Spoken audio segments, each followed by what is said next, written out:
In the foggy streets of Victorian London, where gas lamps flickered like wary eyes against the encroaching night, young Eleanor Whittaker first caught sight of him during a rare unchaperoned stroll through Hyde Park, her heart pounding not from the brisk autumn wind but from the forbidden thrill of independence that her strict aunt would never approve, and as she adjusted her lace-trimmed bonnet to shield her face from prying glances,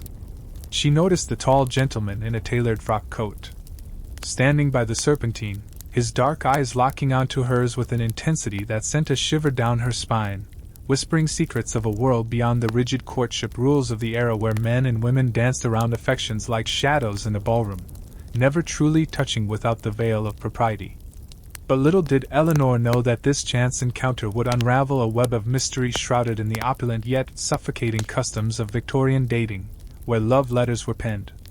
in code to evade parental scrutiny, and chaperones loomed like ghosts at every tea party or promenade, and as he approached with a polite bow, introducing himself as Lord Nathaniel Blackwood, a name that carried whispers of scandal from the Tons gossip mills, Eleanor's curiosity ignited like a match in the dark, for in those days,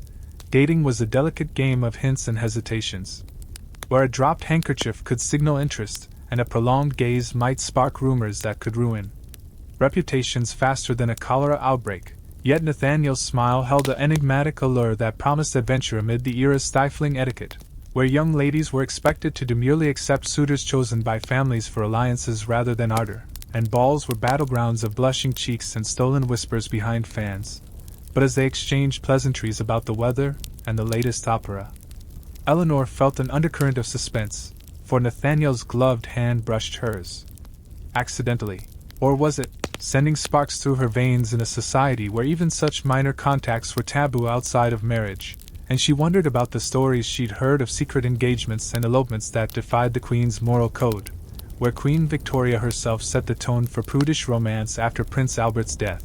mourning that cast a long shadow over expressions of passion, making courtship a labyrinth of calling cards left on silver trays and supervised walks in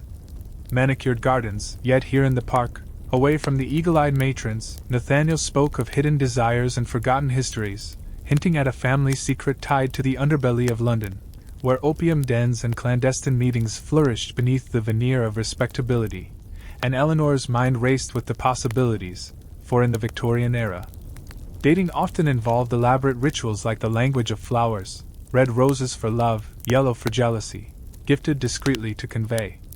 unspoken emotions, and she recalled how her friend Amelia had been courted through such symbols, only to discover her beau's dark past involving a duel over honor, a common yet hushed affair in those times when gentlemen defended their ladies' virtues with pistols at dawn. But Nathaniel's voice, smooth as velvet, drew her back, sharing tales of his travels to India where exotic customs clashed with British restraint. And as the sun dipped lower, casting elongated shadows that seemed to whisper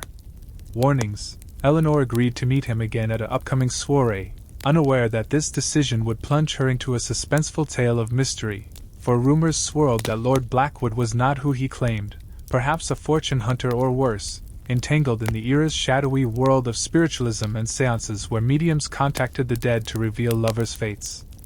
A fad that gripped the aristocracy seeking thrills beyond the mundane matches arranged over afternoon tea, and in those gatherings,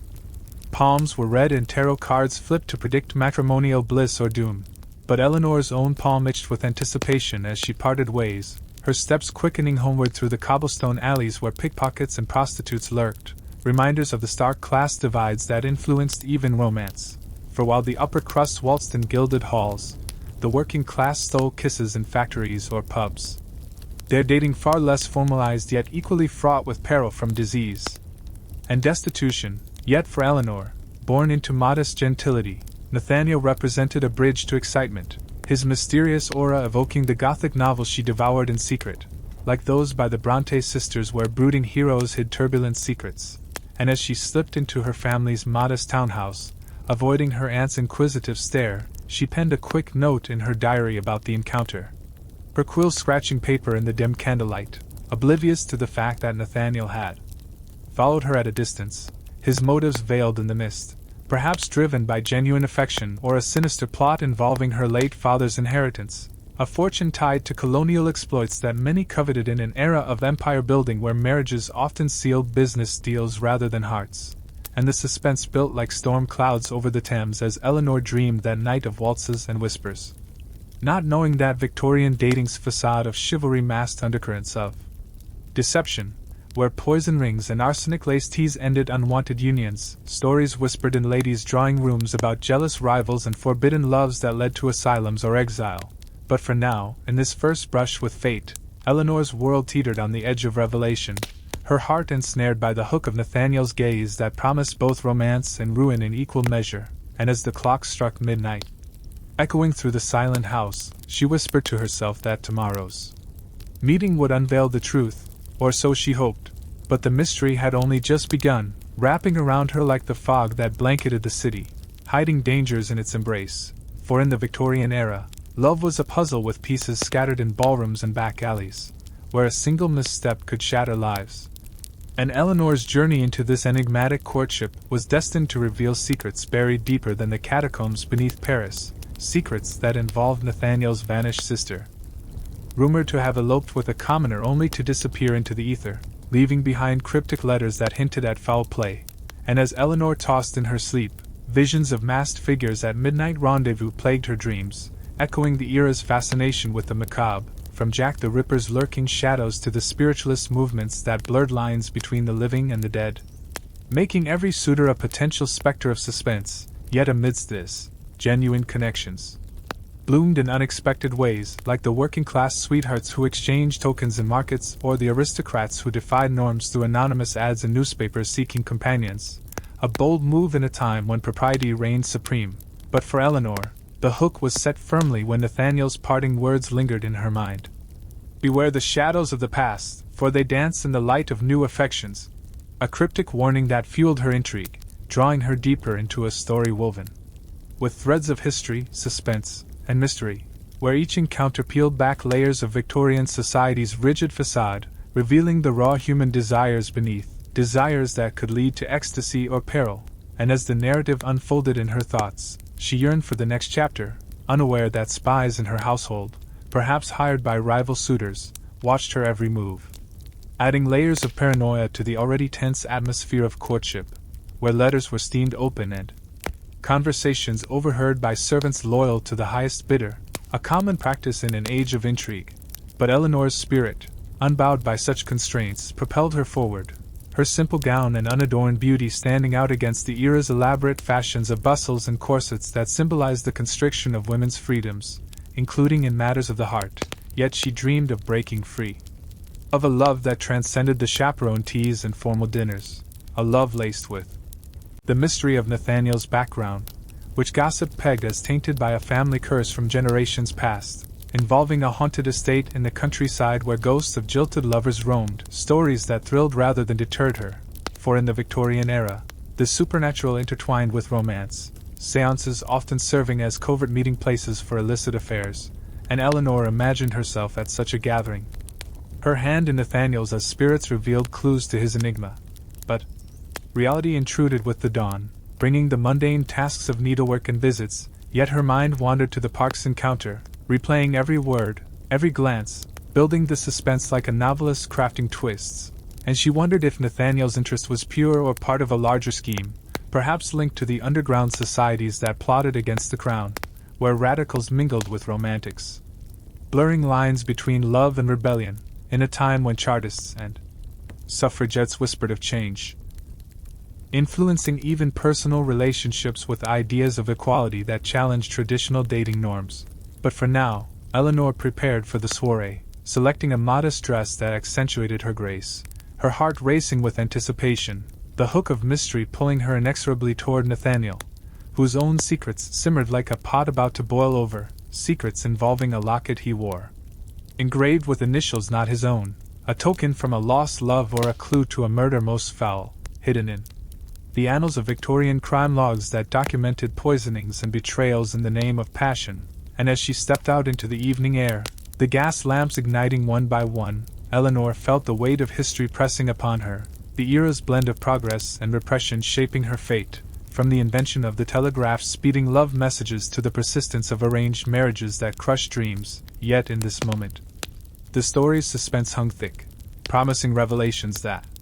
would test her resolve, her steps echoing on the pavement as she approached the grand house where the soiree awaited, music spilling out like invitations to dance with danger, and inside, amid the swirl of skirts and the clink of crystal, she spotted him again, Nathaniel, his eyes finding hers across the room, a silent promise of mysteries to unfold. But as he made his way toward her, a shadowy figure in the corner watched them both. A man with a scarred face and a vendetta from the past. Adding yet another layer to the web, for in Victorian dating, jealousy was a silent killer, festering in the hearts of spurned admirers who resorted to duels or darker deeds. And Eleanor's adventure was just beginning, her life a canvas for suspenseful strokes, where each brush with Nathaniel deepened the intrigue, from stolen moments behind potted palms to cryptic notes, slipped into her reticule. Notes that hinted at hidden treasures or buried scandals, treasures perhaps from Nathaniel's colonial ancestors who amassed fortunes in tea and spices, only to lose them in gambling dens frequented by the elite, where bets were placed on everything from horse races to matrimonial prospects, a risky game that mirrored the uncertainties of courtship. And as the waltz began, Nathaniel extended his hand, their gloved fingers touching in a spark of electricity that defied the era's decorum, whispering, "The dance of fate has commenced, my dear Eleanor, but beware the steps that lead to shadows." His words an amazing hook that ensnared her soul, pulling her into a tale of historical depth, where Victorian London's undercurrents of mystery swirled around them like the Thames' murky waters, waters that hid bodies and secrets alike, from the infamous Whitechapel murders that terrorized the city to the quieter disappearances of wayward daughters who dared to love freely. And Eleanor's pulse quickened as they spun across the floor, her mind ablaze with questions. Who was this man? Truly, and what dark forces conspired against their budding connection? Questions that promised a suspenseful journey through 20 parts of unfolding drama, each continuing from the last, building toward a climax of revelation and romance. But for this first part, the foundation was laid in the opulent ballroom, where chandeliers cast golden light on faces masking intentions, and as the music swelled, Eleanor leaned closer, her breath mingling with his in a near scandalous proximity, the air thick with the scent of roses and intrigue, setting the stage for mysteries that would test the boundaries of love in an era defined by restraint yet ripe with hidden passions waiting to erupt. And just as the dance ended, Nathaniel slipped a small envelope into her hand, its seal unbroken, its contents a riddle that would propel the story forward. A riddle reading, "The key to my heart lies in the grave of forgotten vows." A cryptic message that sent chills through her, evoking the Victorian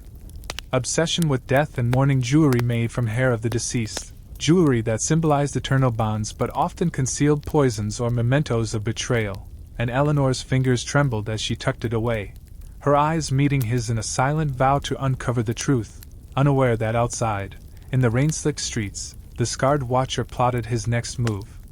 A pawn in a larger game of historical vendettas tied to Nathaniel's lineage that traced back to the Regency eras.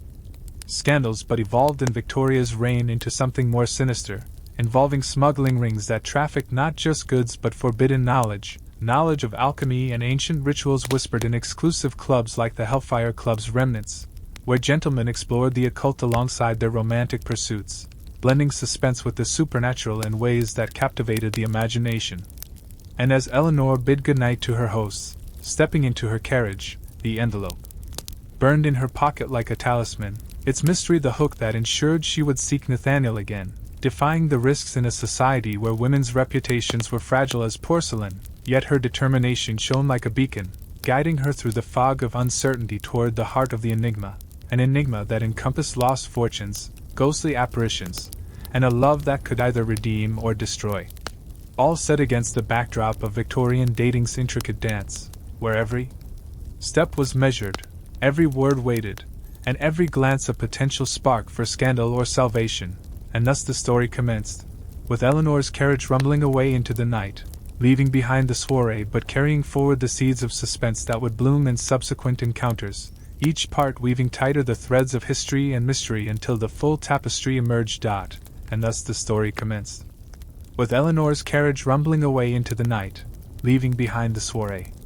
but carrying forward the seeds of suspense that would bloom in subsequent encounters, each part weaving tighter the threads of history and mystery until the full tapestry emerged. And as the horses' hooves clattered over the uneven cobblestones, echoing through the deserted streets where only the occasional night watchman's lantern pierced the gloom, Eleanor clutched the enigmatic envelope in her gloved hand,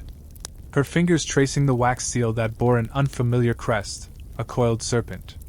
entwined around a thorny rose, symbolizing perhaps danger wrapped in beauty, a fitting emblem for the Victorian era's treacherous path to love where suitors often hid thorns beneath petals of charm. And inside the carriage, the dim light from a passing gas lamp illuminated her face, pale with excitement and a touch of fear, for she knew that opening this missive could unlock doors better left shut. Doors leading to the shadowy underbelly of London society where scandals fermented like fine wine. In cellars, waiting to be uncorked at the most inopportune moments, and with trembling hands she broke the seal, unfolding the parchment to reveal Nathaniel's elegant script, words that danced across the page like forbidden lovers at a midnight ball, reading, "Dearest Eleanor, the grave I speak of lies not in earth but in memory, buried in the archives of Blackwood Manor, where vows were broken and souls entangled in webs of deceit. Seek the locket's twin if you dare unravel the past." A message that deepened the mystery, for what locket did he mean, and how did it connect to her own family's history, a history she barely knew since her father's untimely death in a carriage accident. Or was it accident, years ago during a stormy night much like this one, when whispers of foul play had circulated but were quickly silenced by the authorities. Paid off perhaps by those with vested interests in his colonial trading empire that dealt in silks and spices from the East, commodities. That mass smuggling of rarer, more illicit goods like opium that addicted the masses and enriched the elite, and Eleanor's mind whirled with possibilities as the carriage jolted over a pothole, reminding her of the era's harsh realities where even the wealthy navigated treacherous roads both literal and metaphorical, roads lined with beggars and barons alike, each seeking their fortune in the games of chance that defined Victorian life. From stock exchanges to matrimonial markets where daughters were traded like shares for social advancement, but Eleanor, with her independent spirit forged in the fires of quiet rebellion against her aunt's iron rule, resolved to investigate. Her curiosity a flame that no propriety could extinguish, and upon arriving home, she slipped past the sleeping servants, her silk skirts rustling like whispers in the hall. Ascending the creaky stairs to her chamber where a single candle awaited, its flame flickering as if in conspiracy, and there, under the canopy of her four-poster bed adorned with embroidered linens depicting pastoral scenes that belied the urban intrigue surrounding her, she pondered the riddle, recalling tales from her childhood of Blackwood Manor, a sprawling estate on the outskirts of London, rumored to be haunted by the ghost of Lady Arabella Blackwood, Nathaniel's great-aunt who had vanished on her wedding night decades ago, leaving behind only a blood-stained veil and a locket said to contain a portrait of her forbidden lover, a lowly artist who defied class boundaries in an age when such crossings led to ruin, and Eleanor's heart ached with empathy for those star-crossed souls, mirroring her own budding affection for Nathaniel that transcended the rigid hierarchies of Victorian dating, where class dictated dances and dowries determined destinies, yet she sensed a connection. Perhaps her father had known the Blackwoods through business dealings that involved hidden ledgers documenting shady transactions in the docks where ships unloaded treasures and troubles from afar, and as she extinguished the candle, plunging the room into darkness broken only by moonlight filtering through lace curtains, shadows played on the walls like specters from the past, fueling her dreams of clandestine meetings and cryptic clues, dreams where Nathaniel appeared as both hero and harbinger, his face morphing from tender to treacherous in the fluid logic of slumber, and come morning, with the first rays of sun gilding the rooftops of the awakening city, Eleanor rose with purpose, donning a simple day dress of muslin that allowed freedom of movement unlike the cumbersome crinolines worn to soirees, and she set out for the British Museum's reading room, a bastion of knowledge where scholars and seekers delved into tomes of history, hoping to unearth records of Blackwood Manor and its scandals, navigating the bustling streets alive with vendors hawking hot chestnuts and broadsheet sellers crying headlines of the latest political upheavals, from Disraeli's reforms to the simmering tensions in the colonies that threatened to boil over into rebellion, affecting even personal lives as soldiers returned scarred and suitors sought solace in arranged unions. But Eleanor's focus remained on the mystery, her steps quickening past the grand columns of the museum where intellectuals gathered like bees to honey, and inside, amid the hushed whispers and rustling pages, she requested access to genealogical archives, her voice steady despite the pounding of her heart, for in those dusty volumes lay potential answers to Nathaniel's riddle, pages yellowed with age detailing lineages of the aristocracy, including the Blackwoods whose tree branched with betrayals. From a duel in 1820 over a lady's honor to a bankruptcy averted by a hasty marriage in 1845, and as she pored over the entries, a particular note caught her eye, a mention of twin lockets crafted by a renowned jeweler for Lady Arabella and her sister, one lost with her disappearance, the other passed down through the family, inscribed with vows of eternal love that turned to curses when infidelity was revealed, a tale that mirrored Gothic romances popular in the era, like Wilkie Collins' The Woman in White, where secrets and asylums intertwined with amorous pursuits, and Eleanor's imagination ignited, wondering if Nathaniel's locket was one of these, a key to unlocking not just his heart, but a forgotten fortune hidden in the manor's vaults, perhaps gold from illicit trades that her father had invested in, linking their families in ways she never suspected, and the suspense mounted as a fellow researcher, an elderly gentleman with spectacles perched on his nose, noticed her interest and leaned over, whispering of rumors that Lady Arabella hadn't vanished but had been spirited away to an asylum by jealous relatives to claim her inheritance, a common fate for women deemed hysterical in Victorian times when mental health was weaponized against the fair sex, denying them agency in love and life. And Eleanor's blood ran cold at the thought, for it echoed warnings from her aunt about the dangers of unchecked passions that could lead to such confinements. Where straitjackets replaced wedding gowns and isolation supplanted intimacy, yet this only fueled her resolve, and she jotted notes in her small leather-bound journal, sketches of the locket's described design, a heart pierced by an arrow, encircled by thorns, vowing to confront Nathaniel at their next meeting, arranged via a discreet note sent through a trusted messenger boy, for in those days, communication between unmarried couples was fraught with peril. Letters intercepted by prying eyes or misinterpreted by gossips who thrived on the era's hunger for scandal, scandals that filled the pages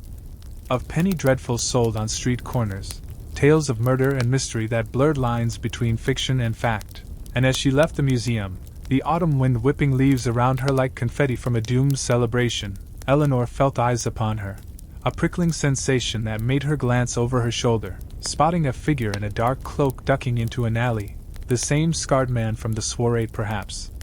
His presence a thread of threat woven into the narrative, suggesting that her pursuit of truth had stirred forces best left dormant, forces tied to the underclass of London, where thieves, guilds, and blackmailers operated in the fog-shrouded lanes, preying on the secrets of the elite, and her pace quickened toward home, where her aunt awaited with questions about the previous evening, questions laced with suspicion born from her own loveless marriage arranged for convenience rather than affection. A union that left her bitter and vigilant over Eleanor's prospects. Warning of fortune hunters who masqueraded as romantics, using poetry and promenades to ensnare heiresses. And Eleanor feigned innocence, sharing only banal details of dances and dialogues while concealing the envelope and her museum venture, her mind racing ahead to the planned rendezvous at a tea-house in Covent Garden, a neutral ground where chaperones were optional among the crowds of shoppers and street performers. Jugglers and flower girls adding color to the grey cityscape, and there,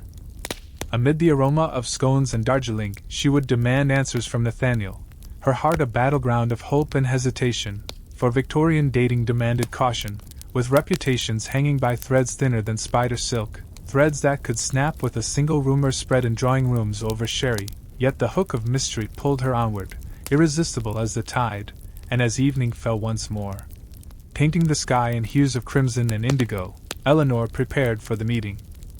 Selecting a hat with a veil to obscure her features from casual observers, slipping the journal into her reticule alongside a small vial of smelling salts for fortitude, and venturing out into the twilight where lamplighters ignited beacons against the encroaching dark, their ladders clanging like omens, and at the tea-house, with its steamed windows and tinkling china, she spotted Nathaniel at a corner table. His posture impeccable yet his eyes shadowed with unspoken burdens, and as she approached, he rose with a bow, his voice low and urgent. "Eleanor, you came. The shadows grow longer, and time is our enemy." Words that sent a thrill through her, evoking the era's literary fascination with doomed lovers like those in Dickens' novels where fate conspired against the pure-hearted, and they sat, ordering tea to maintain appearances while delving into whispers of the past, Nathaniel revealing fragments of his family's curse, a lineage plagued by disappearances every generation. Tied to an ancient relic brought from India, a curse ruby said to grant wealth but demand blood in return. A tale that blended colonial exploitation with supernatural suspense, for in Victorian times, the empire's spoils often came with spectral baggage, artifacts that haunted drawing rooms and drove men mad, and Eleanor listened, rapt, as he described Blackwood Manor's labyrinthine halls. Rooms filled with taxidermied beasts from exotic lands and portraits whose eyes seemed to follow visitors. Portraits of ancestors whose stories mirrored their own, like a great-uncle who eloped only to perish in a shipwreck, his bride left destitute and deranged, committed to Bedlam where screams echoed eternal regrets. And the mystery thickened when Nathaniel confessed that the locket he wore contained not a lover's portrait but a map fragment, leading to the ruby's hiding place within the manor's graveyard, where forgotten vows were etched on tombstones weathered by time, vows broken by greed and jealousy that fueled feuds lasting decades. And Eleanor's breath caught, for her father's last words, whispered on his deathbed, mentioned a ruby promise, unfulfilled, suggesting their family's entanglement ran deeper, perhaps a partnership dissolved by betrayal, with her inheritance at stake if the truth emerged. And as they spoke, the scarred man lurked outside, peering through the window like a gargoyle. His motives a puzzle piece yet to fit, maybe a disgruntled former servant, or a rival claimant to the Blackwood estate, armed with knowledge that could shatter illusions of romance. And the suspense built like a crescendo in an opera, with Nathaniel proposing they visit the manor together under cover of a weekend invitation masked as a social call, a bold move in an era where unchaperoned travels invited scandal. But Eleanor, emboldened by the hook of adventure, agreed, her spirit chafing against the corset of convention that bound women to hearths while men roamed free. And as they parted with a lingering glance that spoke volumes unspoken, Nathaniel pressed a second envelope into her hand, this one containing a pressed flower, a forget-me-not, symbol of true love in the language of blooms, yet tinged with melancholy for remembrances of the lost. And Eleanor returned home through streets now alive with theatergoers and hansom cabs, her mind a whirlwind of plots and possibilities, dreaming that night of graveyards where moonlight revealed inscriptions that unlocked safes hidden in mausoleums, safes holding deeds and diaries chronicling affairs that spanned empires, from the opium wars that ravaged China to the tea plantations of Ceylon where laborers toiled under British whips, their sufferings funding the luxuries that enabled such intrigues. And awakening with resolve, she confided partially in her closest friend, Amelia, during a morning visit over embroidery, Amelia whose own courtship had ended in heartbreak when her suitor's debts surfaced, forcing a retreat to spinsterhood, a fate dreaded in Victorian society where unmarried women faded into invisibility, reliant on relatives' charity. And Amelia urged caution, recounting tales of women lured to country estates, only to face ruin or worse, victims of seducers who exploited isolation. But Eleanor's determination held, viewing the risk as part of the thrill, akin to the explorers charting unknown territories in Africa, braving lions for glory. And preparations ensued for the journey to Blackwood Manor, packing trunks with gowns and gloves, but secretly including a small dagger concealed in her boot. A precaution against the unknown, for the era's news brimmed with accounts of highwaymen and housebreakers who targeted travelers, adding peril to the pilgrimage. And as the train departed from Paddington Station, chugging through countryside dotted with sheep and steeples, Eleanor sat opposite Nathaniel in a private compartment arranged discreetly, their conversation flowing like the passing rivers, delving into philosophies of love espoused by poets like Tennyson, whose In Memoriam mourned lost companions in ways that resonated with their quest for buried truths. And Nathaniel shared more, confessing his sister's disappearance mirrored Lady Arabella's, eloping with a man of dubious repute only to vanish, letters ceasing abruptly amid hints of coercion, perhaps by the scarred man who served as an enforcer for underground syndicates that trafficked in secrets as currency, syndicates intertwined with spiritualist circles where mediums faked ectoplasm but occasionally tapped real dangers, summoning not ghosts but grudges. And the train's whistle pierced the air like a warning as they neared the station, where a carriage awaited to convey them to the manor, its black horses stamping impatiently. And upon arrival, Blackwood Manor loomed like a brooding sentinel against the moorland sky, its ivy-clad towers and gargoyle guardians evoking Gothic dread, windows like eyes watching their approach. And inside, servants with downcast gazes ushered them to opulent rooms furnished with mahogany and velvet. Yet an air of neglect hung heavy, dust motes dancing in sunbeams that revealed faded tapestries depicting hunts and heartbreaks, and as night fell, with dinner served in a candlelit hall where portraits stared accusingly, Nathaniel led Eleanor to the library, shelves groaning under leather-bound volumes chronicling family sins, and there, by firelight, they deciphered clues from old diaries, entries speaking of the ruby hidden, where vows lie eternal, beneath the thorned rose, pointing to the family crypt in the overgrown cemetery behind the house, a place where moss-covered stones whispered of premature burials and pacts with the devil, superstitions rampant in rural Victorian England where folklore blended with faith, and armed with lanterns, they ventured out into the misty night, the wind moaning like lost souls, their footsteps crunching on gravel paths lined with yew trees twisted by time, and at the crypt's iron gate, rusted but unlocked, they entered. The air chill and musty with the scent of decay, cobwebs brushing their faces like ghostly fingers. And searching among sarcophagi engraved with epitaphs of love eternal turned to dust, they found a loose stone behind one marked Arabella, forgotten but not forgiven. Prying it open to reveal a hidden compartment containing the twin locket and a bundle of letters yellowed with age, letters detailing a conspiracy where Arabella's husband, Nathaniel's great-uncle, had orchestrated her disappearance to claim her dowry, colluding with Eleanor's grandfather in a scheme that enriched both families, but doomed hers to tragedy when guilt led to her father's accident, engineered to silence loose ends, and the revelation struck like lightning, illuminating betrayals that spanned generations. But before they could process, a shadow detached from the darkness, the scarred man, pistol in hand, his voice gravelly with vengeance, revealing himself as Arabella's illegitimate son, seeking the ruby to right ancestral wrongs. His presence the catalyst for suspense that had stalked them, and in the ensuing struggle, Nathaniel disarmed him with a swift move learned from fencing lessons mandatory for gentlemen, but not before a shot rang out, echoing through the crypt and alerting distant villagers. And as the man fled into the night, wounded but alive, Eleanor and Nathaniel clutched the artifacts, their bond forged in fire, the mystery partially unraveled yet leaving threads dangling for further pursuits. Like the ruby's location still elusive, hidden perhaps in another grave, and,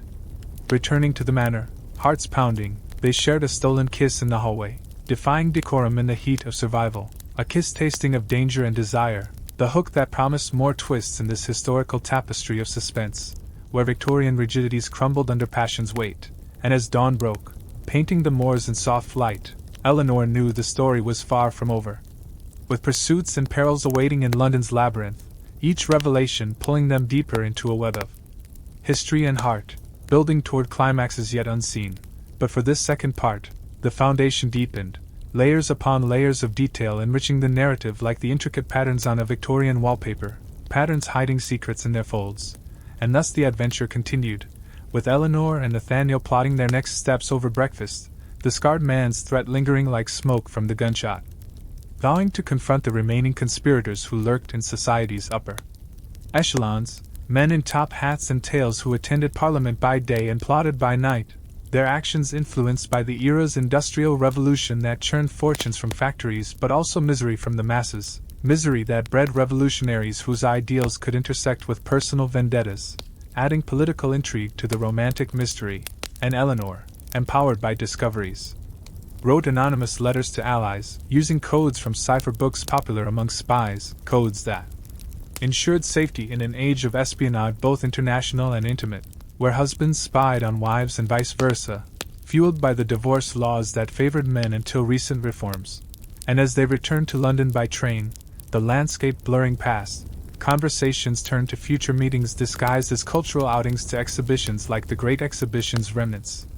where crystal palaces housed wonders but also whispers of plots. And back in the city, Eleanor evaded her aunt's interrogations with tales of innocent visits, all while deciphering the letter's contents, which revealed financial ledgers implicating powerful lords and fraud tied to the ruby that wasn't a gem but a code for a priceless artifact, an ancient manuscript from India detailing alchemical secrets for turning base metals to gold, secrets coveted by industrialists seeking edges in the competitive markets. And the suspense escalated when anonymous threats arrived at her door, notes scrawled in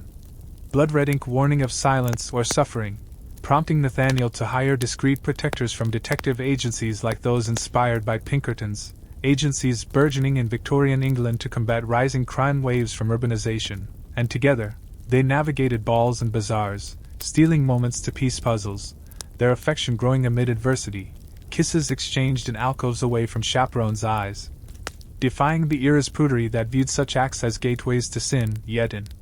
their hearts burned a pure flame, illuminated by mutual respect rare in arranged pairings. And as weeks unfolded, leads pointed to a seance circle led by an infamous medium, Madame Zorena, whose parlor in Mayfair hosted the elite seeking contacts with the dead but often extracting confessions from the living through trickery, and attending under false names. Eleanor and Nathaniel witnessed revelations, spirits, or actors, disclosing locations of hidden vaults in the city, vaults beneath banks, where the manuscript lay guarded by traps and trustees loyal to the conspirators. And during the session, the scarred man reappeared, disguised but recognized by his limp from the wound, attempting to disrupt but fleeing when exposed, his pursuit adding chases through foggy alleys where hansoms raced and policemen's whistles shrilled, evoking the thrill of Sherlock Holmes' adventures that would later capture imaginations but were rooted in real detectives like those at Scotland Yard. And Eleanor's resourcefulness shone, using her knowledge of herbal remedies from ladies' magazines to tend Nathaniel's minor injuries from skirmishes, remedies like lavender for calm and arnica for bruises, commonplace in households where doctors were costly, and their bonds strengthened, discussions turning to marriage not as duty but choice, challenging the norm where parents brokered deals over port, and amid this, subplots emerged. Like Amelia's sudden engagement to a suspicious suitor who inquired too keenly about Eleanor's affairs, hinting at infiltration, forcing Eleanor to investigate his background through newspaper archives detailing bankruptcies and bigamies, common scandals that ruined lives, and the web widened, encompassing international elements when clues led to a ship captain from the East India Company, retired but rich with tales of mutinies and monsoons, his logs mentioning the manuscript's theft from a Raja's palace during the 1857 uprising, an event that shook the empire and influenced policies back home, policies debated in parlors where women like Eleanor began whispering of rights, precursors to suffrage movements, and meeting the captain in a smoky tavern by the docks, amid sailors' shanties and the reek of tar. They bartered for information, offering amnesty for his past crimes in exchange for maps charting underground tunnels from the Thames to the city's heart, tunnels used by smugglers and now key to accessing the vault without detection, and the operation planned like a military campaign, with disguises and diversions, Eleanor donning men's attire, a scandalous act, to navigate the sewers, her courage rivaling heroines in sensation novels, and descending into the dank depths where rats scurried and echoes amplified every drip. They evaded patrols, hearts thumping in unison, the suspense palpable as locks clicked and doors creaked, revealing the manuscript at last, its pages illuminated by lantern light, formulas that could revolutionize industry but also destroy if misused, and grasping it, they fled, pursued by henchmen alerted by alarms.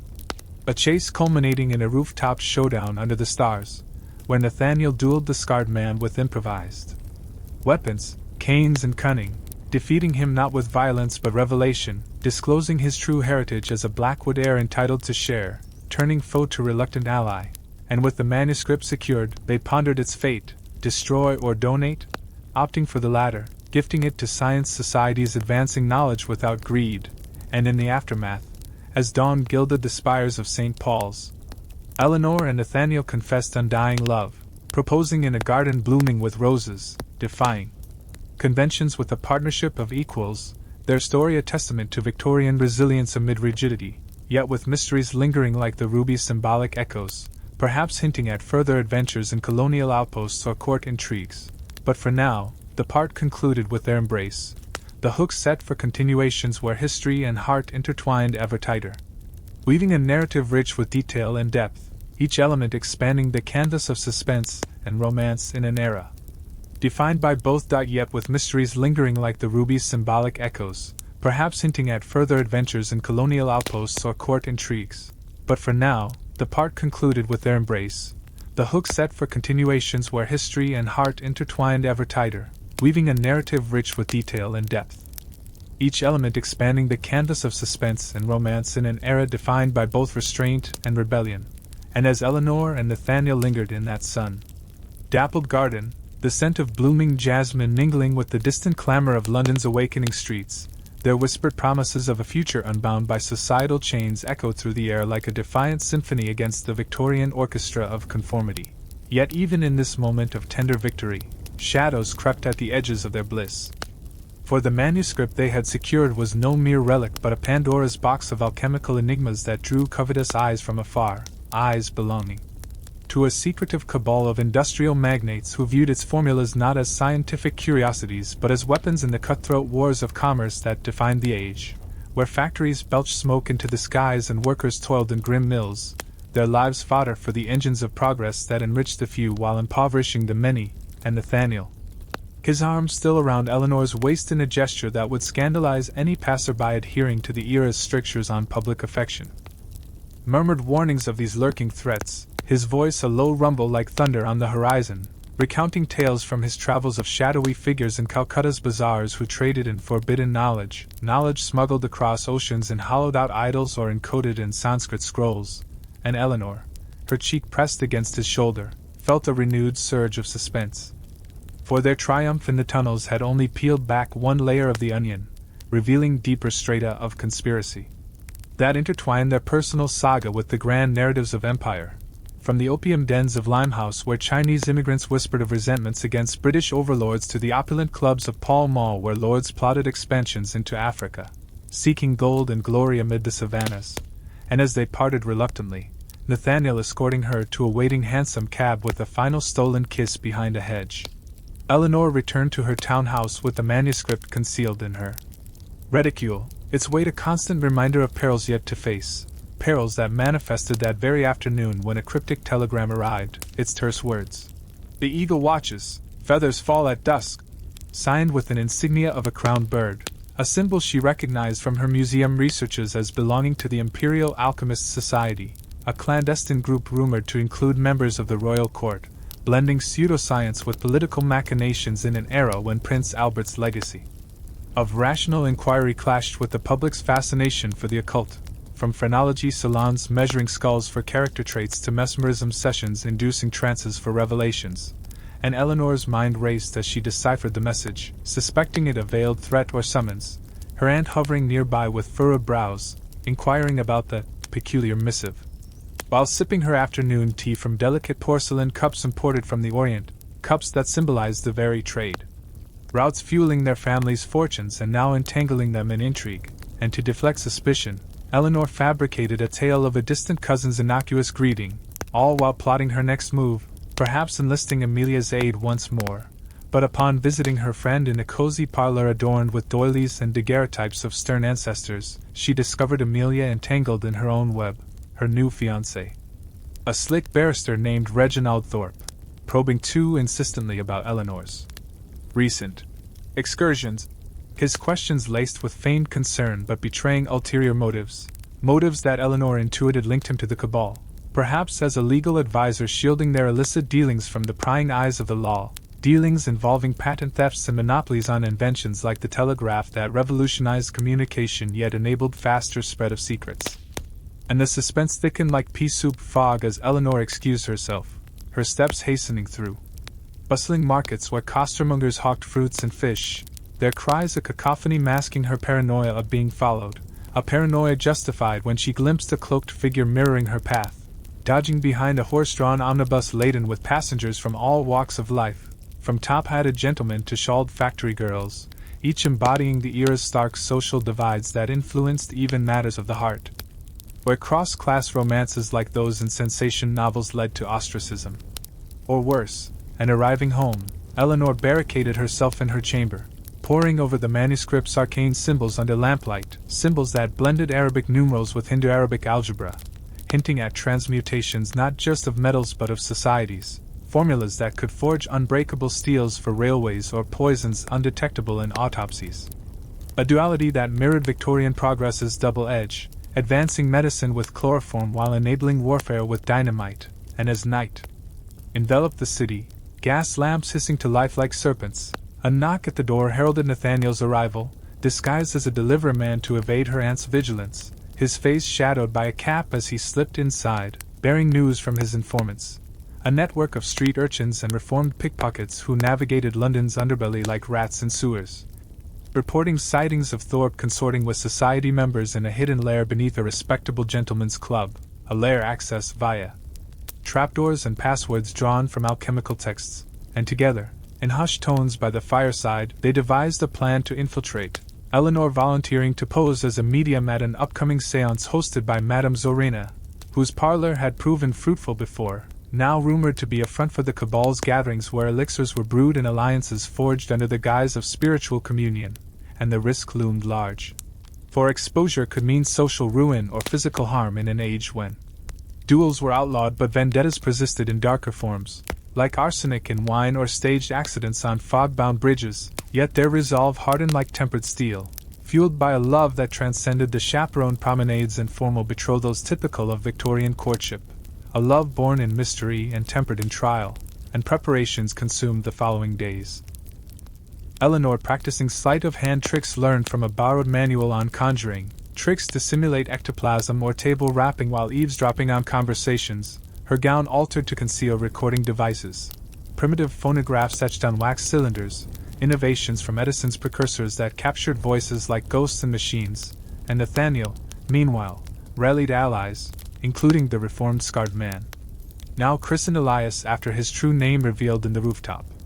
confrontation, his knowledge of the tunnels invaluable for escape routes, his grudge against the cabal stemming from their role in his mother's asylum commitment, a fate common for inconvenient women in the era's patriarchal grip, where hysteria was diagnosed for everything from independence to infidelity, confining them to madhouses like Coney Hatch with regimens of cold baths and laudanum. And Elias's tales added depth to the narrative, recounting childhood spent in workhouses where orphans labored under poor law guardians, systems Dickens decried in novels that stirred public conscience yet changed little for the destitute. And as the séance evening approached, storm clouds gathered over the Thames, lightning illuminating barges laden with coal that powered the city's heart. Eleanor donned her disguise, a veiled headdress and flowing robes evoking Eastern mystics, popular in the wake of the great exhibition's exotic displays, and ventured to Madame Zorina's Mayfair residence, a townhouse festooned with velvet drapes and crystal balls that refracted candlelight into rainbows of deception, guests arriving in carriages, their faces masked by top hats and fans, aristocrats mingling with opportunists in a microcosm of society's strata, and inside, the air thick with incense and anticipation, Eleanor took her place at the round table, her hands joined with strangers as chance invoked spirits, but her ears attuned to whispers of the ruby's echo, code for the manuscripts, derivatives already in experimentation, whispers revealing Thorpe's betrayal of Amelia for access to Eleanor's circle, a ploy to reclaim the artifact through manipulation, and suspense peaked when a spirit manifested, actually a projected illusion via magic lanterns, technology blending with trickery, and divulged coordinates for a secret laboratory in the East End.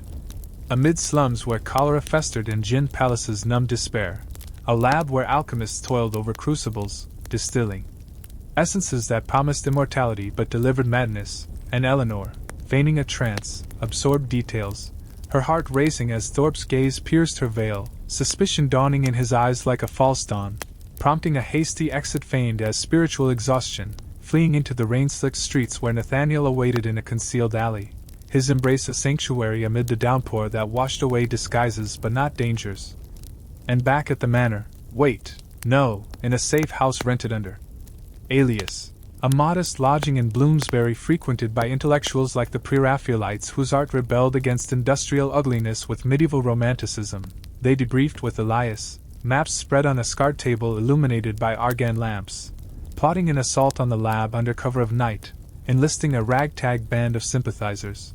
disillusioned scientists and suffragette precursors who saw the cabal's hoarding as emblematic of male dominance over knowledge, women like those in the Langham Place group advocating education and employment, their involvement adding feminist undercurrents to the tale, challenging the era's gender norms where ladies were corseted not just physically but intellectually, denied university access while men debated in Oxford's halls, and the operation unfolded like a military siege. The group navigating Whitechapel's labyrinthine alleys where Jack the Ripper's spectre would soon haunt but for now hosted lesser villains like resurrectionists,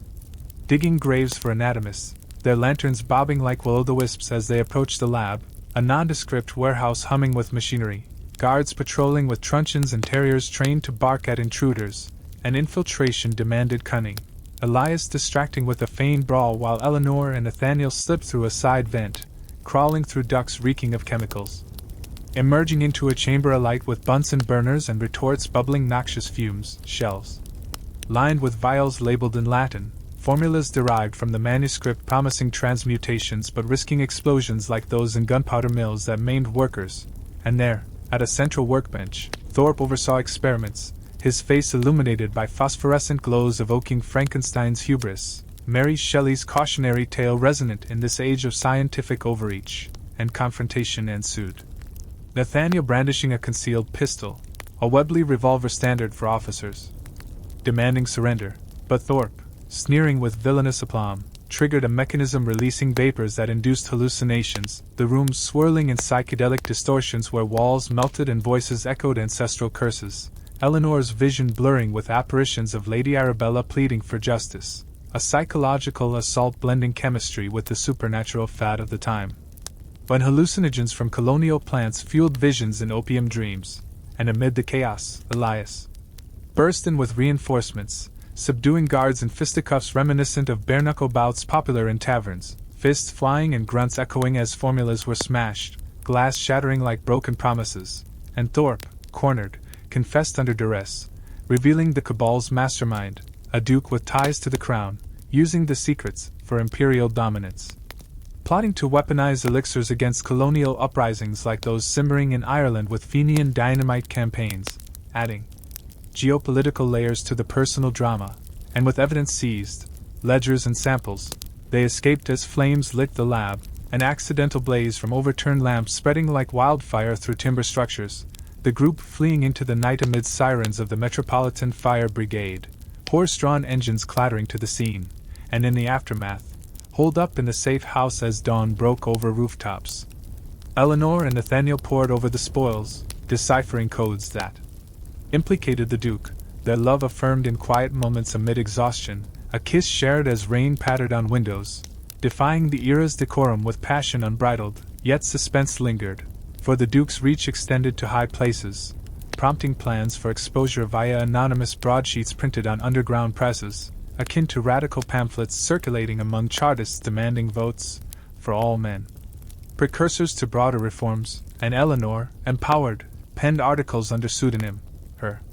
words sharp as quills, challenging not just the cabal but societal ills, from child labor in mines to the contagious diseases acts that oppressed women under guise of morality, weaving her story into history's fabric. And as weeks blurred into months, pursuits intensified, the Duke countering with hired assassins, thugs from the rookeries, armed with garrotes and knives, leading to chases through Hyde Park's serpentine paths.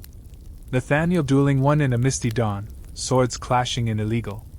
combat echoing Regency honor codes, his victories securing temporary respite, and alliances grew, including a sympathetic journalist from the Times, whose exposés amplified their cause, blending fact with fiction in serialized narratives that captivated readers like Dickens' installments, and revelations cascaded, uncovering the ruby's true echo, a metaphorical chain of artifacts scattered across colonies, each holding pieces of the alchemical puzzle, hinting at voyages to India or Egypt for retrieval, adventures promising exotic perils like tiger hunts and now crocodiles, intertwined with romantic escapades under starry skies far from London's fog, and Eleanor's aunt, sensing change, confronted her with ultimatums, threatening disinheritance, but Eleanor, fortified by love, chose independence, eloping with Nathaniel in a quiet ceremony at a countryside chapel. Defying norms with vows of equality, their union a beacon against arranged misery, yet threats persisted, the Duke orchestrating abductions, Eleanor snatched from a street by masked men, bound and gagged in a carriage racing to a remote estate, her rescue by Nathaniel and Elias a daring horseback pursuit through moonlit moors, gunfire exchanged like in Wild West tales filtering from America, and liberation in a clash of wills, the Duke's minion defeated, confessions extracted revealing final hideouts, culminating in a grand confrontation at the Duke's palace during a masquerade ball, guests in Venetian masks swirling in waltzes as infiltrators unmasked the villain, evidence presented to authorities amid gasps, the Duke arrested for treasonous plots, his fall a scandal rocking Parliament, debated and Hansard records, and with justice served, Eleanor and Nathaniel emerged victorious, their story evolving from suspense to serenity, settling in Blackwood Manor renovated from haunts to home. Raising a family amid gardens blooming with forget-me-nots, symbols of enduring love, yet echoes of mystery. Lingered, occasional letters hinting at unsolved threads like distant relatives claiming shares or colonial ghosts seeking redress, promising sequels in their lives. But for this third part, the narrative expanded vast as the empire, details layering upon details like Victorian architecture's ornate facades, each cornice a clue. Each gargoyle a guardian of secrets, weaving history, suspense, and romance into an epic tapestry that captured the era's essence. Progress amid peril, love amid loss. And thus the tale paused, breaths held for continuations where adventures beckoned beyond horizons, hearts entwined in eternal dance. And thus the tale paused, breaths held for continuations where adventures beckoned beyond horizons, hearts entwined in eternal dance. Yet even as Eleanor and Nathaniel savored their hard-won peace in the renovated halls of Blackwood Manor, where sunlight now streamed through polished windows once shrouded in dust and despair, casting warm glows on Persian rugs imported from distant bazaars and bookshelves brimming with volumes on philosophy and poetry that spoke of love's eternal and empire's ephemeral. A new shadow crept across their threshold in the form of a weathered envelope delivered by a messenger boy with soot-streaked cheeks from the city's ceaseless chimneys, its seal bearing the imprint of a distant colony, a palm tree under a crescent moon, emblematic of the British Raj's far-flung dominions where tea plantations sprawled under relentless suns and native unrest simmered like monsoon storms on the horizon. And upon breaking the seal with fingers that trembled not from fear but from the familiar thrill of unfolding mystery, Eleanor discovered a letter penned in a spidery hand. Its ink faded as if aged by tropical heats, from a purported relative of Nathaniel's late sister, claiming to possess evidence of her survival in the hill stations of Simla, where the elite escaped Delhi's scorching plains to intrigue in cooler climes amid pine forests and vice-regal lodges, evidence that hinted at abduction rather than elopement, tied to the very alchemical secrets they had thought buried with the Duke's downfall, secrets that had tentacles reaching into the heart of the empire's administration, where governors and generals plotted not just conquests but personal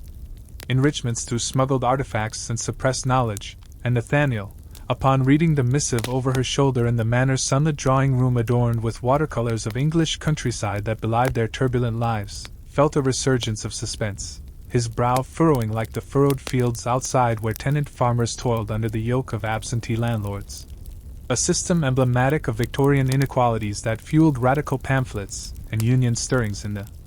industrial North, and together they debated the letter's authenticity, suspecting a trap laid by remnants of the cabal, perhaps disgruntled associates of the Duke who had evaded justice by fleeing to colonial outposts like Bombay's bustling ports where steamships unloaded crates of cotton and opium that addicted nations and amassed fortunes.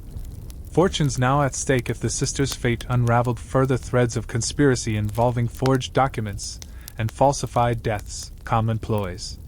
In an era when identity was fluid among the expatriate communities, where Englishmen reinvented themselves as nabobs with harems and hill forts, defying the moral codes preached from London's pulpits by missionaries zealous for conversions, and Eleanor's mind, sharpened by past perils, proposed verification through discreet inquiries, enlisting their network of allies including Elias, now a trusted steward at the manor, his scarred visage a reminder of redemptions possible in a society rigid with class barriers yet porous to personal transformations, and Elias, with his underworld connections forged in the rookeries of Seven Dials where pickpockets and publicans traded whispers like currency, dispatched runners to the docks, seeking sailors' tales from returning vessels, tales of ghostly women in veils haunting the ghats of the Ganges or sequestered in zenanas guarded by eunuchs, blending Orientalist fantasies with grim realities of the white slave trade that preyed on vulnerable Europeans amid the chaos of uprisings like the mutiny's echoes still reverberating through sepoy barracks. And as days stretched into weeks under the English skies grey with autumn rains that turned lanes to mud and confined the gentry to fireside musings, responses trickled in like rivulets feeding the Thames, confirming sightings of a woman matching the sisters' description in Calcutta's Black Town, where merchants haggled over silks and spices and markets alive with the calls of vendors and the scents of cardamom and curry, a woman rumored to be under the thrall of an enigmatic Maharaja who collected European curiosities like butterflies pinned in cases, his palace a labyrinth of marble halls and mirrored rooms that reflected intrigues as complex as the Victorian court's own webs of alliances and animosities. Where Queen Victoria's extended family married into continental royalties to secure peace but often sowed seeds of discord, and the suspense mounted like steam in a locomotive's boiler as Nathaniel resolved to voyage eastward, his sense of duty to family overriding the comforts of domesticity, yet Eleanor, her spirit unyielding as the suffragettes who chained themselves to railings in later years demanding voices in a male-dominated world, insisted on accompanying him. Defying conventions that relegated women to hearth and home while men adventured across maps stained with the blood of conquests, and preparations unfolded with meticulous care, trunks packed with linens and laudanum for tropical fevers, passports procured through connections at the Foreign Office where clerks stamped visas amid piles of dispatches reporting famines and frontier skirmishes, and they bid farewell to Blackwood Manor under a drizzling sky, Elias waving from the gates with promises to guard their secrets, the carriage rumbling towards Southampton's harbours where the P&O steamers awaited, belching smoke from funnels tall as church spires, vessels that shrank the world with screw propellers and coaling stations dotted across routes to Suez, and aboard the SS Britannia, amid the creak of timbers and the thrum of engines that propelled them through the channel's choppy waves, Eleanor and Nathaniel mingled with fellow passengers, colonial officers in starched uniforms recounting tiger hunts in the Sunderbans, memsahibs in muslin gowns gossiping about scandals and hill stations, and merchants clutching ledgers of indigo trades that dyed the empire's fabrics blue while exploiting riots in Bengal's fields, and in the salon's polished mahogany where crystal chandeliers swayed with the swells, they overheard whispers of the Maharaja's occult interests, his court rife with fakirs who walked on coals and astrologers charting stars for omens, blending Hindu mysticism with imported spiritualism that fascinated the British elite. Seances held under banyan trees where spirits of Rajput warriors revealed buried treasures or cursed interlopers, and the voyage stretched across weeks of Atlantic rollers turning to Mediterranean calms, ports of call like Gibraltar's rocky sentinel where monkeys scampered on battlements echoing Nelson's victories, and Malta's honeyed stone harbors bustling with geises ferrying sailors ashore for grog and gossip, each stop yielding clues from informants, discreet telegrams via undersea cables that linked empires faster than clipper ships, messages encoded in ciphers reminiscent of their earlier adventures, hinting at the sisters' involvement in a relic hunt for a companion piece to the manuscript, a sacred yantra diagram said to unlock infinite energy, coveted by the Maharaja for rebellion against crown rule, adding layers of political intrigue to their personal quest, for in Victorian India, the great game played out not just on Afghan borders with Russian rivals but in princely states where loyalties shifted like sands in the Thar Desert, and through the Suez Canal's engineered marvel, dug by forced labor under de Lesseps' vision, they steamed into the Red Sea's stifling heats, mirages dancing on horizons like illusions in a thaumatrope toy popular back home, and Eleanor, adapting to the voyage's rhythms of deck promenades and dining under fans stirred by punkah wallas, confided in Nathaniel during starlit nights on the poop deck, their hands intertwined away from prying eyes, dreaming of rescues that would reunite families fractured by fate, yet fearing traps laid with poisoned chai or cobra baskets, dangers drawn from travelogues like those of Burton and Speke who braved Africa's unknowns, and arriving in Bombay's chaotic harbor amid dhows and dreadnoughts, the air thick with monsoon humidity and the cries of coolies unloading bales, they disembarked into a maelstrom of rickshaws and rupees, navigating to a dak bungalow for respite, its verandas shaded by neem trees buzzing with insects, and there local contacts awaited, a Babu clerk from the civil service, his English impeccable from missionary schools, providing maps of rail routes to Calcutta, trains chugging on broad gauges laid by engineers who bridged rivers with iron girders, transforming travel from months to days, yet fraught with derailments and bandit-haunted Ghats, and the journey inland unfolded like a scroll of exotic vistas. From Maharashtra's plateaus dotted with ancient caves carved by Buddhist monks to the Deccan's basalt plains where cotton kings reigned in mansions rivaling those of Manchester mill owners, each station stop a hub of humanity, sadhus in saffron robes begging alms, nautch girls dancing to sitars in ways that scandalized puritanical memsahibs, and sepoys in red coats drilling under sergeants' bellows, and amid this tapestry, suspense wove tighter when anonymous notes appeared under their compartment doors. Warnings scrawled in Devanagari script translated by the Babu as, "The lotus hides thorns, seek not the hidden bloom." Cryptic threats evoking the Maharaja's emblem, a lotus rising from mud symbolizing enlightenment, but here twisted to menace, prompting vigilance against spies disguised as vendors hawking pan or pilgrims offering garlands laced with sedatives. And in Calcutta's teeming streets, where the Hooghly River bore barges of jute, and the air hummed with the clatter of trams introduced by innovative viceroys, they sought lodgings in a European hotel with punkas and pianofortes, its lobby a crossroads of colonials, planters from Assam's tea gardens nursing malarial fevers, missionaries preaching temperance amid gin-soaked clubs, and adventurers like themselves chasing phantoms of the past, and inquiries led to the Black Town's labyrinthine lanes. Bazaars alive with the sparkle of saris and the sizzle of street foods like fuchka bursting with tamarind tang, where informants whispered of the sisters' sightings in a zenana veiled from male gazes, guarded by Kidmitgars loyal to the Maharaja whose influence extended through bribes to local magistrates corrupted by the very system that promised justice but delivered favoritism, a critique echoed in newspapers like The Statesman decrying administrative rot, and planning infiltration demanded ingenuity. Eleanor donning a burqa to blend with Muslim women in the markets, her eyes peering through slits as she navigated alleys reeking of sewage and sanctity, temples tolling bells amid mosques' azans, a syncretic culture born of Mughal legacies and British overlays, while Nathaniel posed as a trader in antiquities, bargaining for clues in curio shops cluttered with ivory carvings and brass idols, each transaction unveiling fragments of the puzzle. Like a servant's tale of the sisters' arrival via kidnapped caravan from the northwest frontiers, where Pathan tribes raided for slaves amid the Khyber